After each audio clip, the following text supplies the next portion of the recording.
ಪ್ರಸಂಗಿ 7ನೇ ಅಧ್ಯಾಯ 70ನೇ ವಚನ. ಪಾಪ ಮಾಡದೆ ಧರ್ಮವನ್ನೇ ಆಚರಿಸಿಕೊಂಡಿರುವ ಸತ್ಪುರುಷನು ಲೋಕದಲ್ಲಿ ಇಲ್ಲವೇ ಇಲ್ಲ. ಕೊಲೊಸೆ 3ನೇ ಅಧ್ಯಾಯ 12ನೇ ವಚನ. ಹೀಗಿರುವುದರಿಂದ ನೀವು ದೇವರಿಂದ ಆರಿಸಿಕೊಂಡ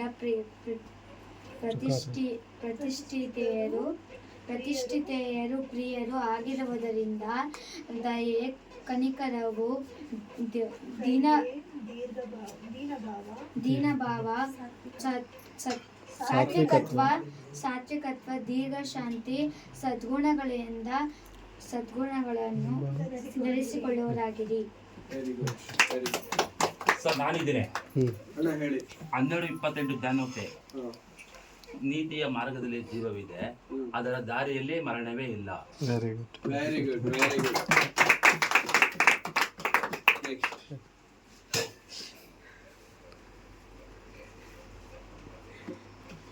ರೋಮಾಪುರದ ಬರೆದ ಪತ್ರಿಕೆ 5ನೇ ಅಧ್ಯಾಯ 8ನೇ ವಚನ.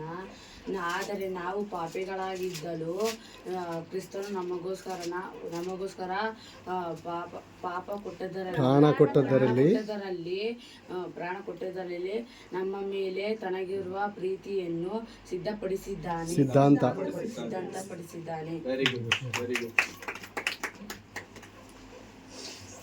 ಜ್ಞಾನೋಕ್ತಿಗಳು 20ನೇ ಅಧ್ಯಾಯ 2ನೇ ವಚನ.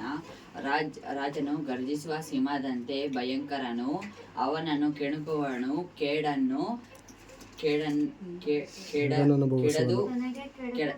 ತನಗೆ ಕೆಡುಕು ಮಾಡಿಕೊಳ್ಳುವನು.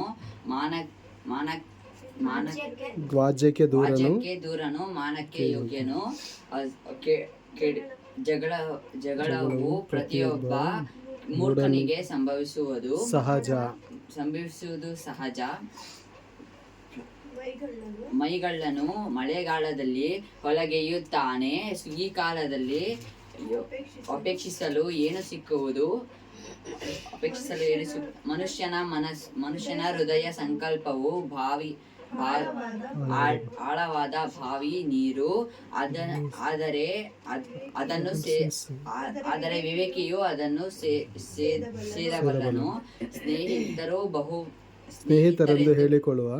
ಸ್ನೇಹಿತರೆಂದು ಹೇಳಿಕೊಳ್ಳುವ ಬಹು ಮಂದಿ ಇದ್ದಾರೆ, ಆದರೆ ನಂಬಿಗಸ್ತರ ಸ್ನೇಹಿತರು ಎಲ್ಲಿ ಸಿಕ್ಕುವರು? ಸರ್ ಇನ್ನೊಂದಿದೆ. 9:10 ಜ್ಞಾನೋಕ್ತಿ. ಪರಿಶುದ್ಧರ ತಿಳಿವಳಿಕೆಯೇ ವಿವೇಕವು. Very good.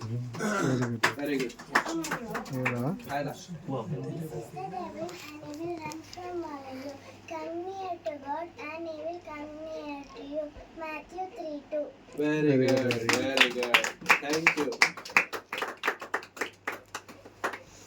Very well. So ದೇವರ ಪರಿಶುದ್ಧವಾದ ನಾಮಕ್ಕೆ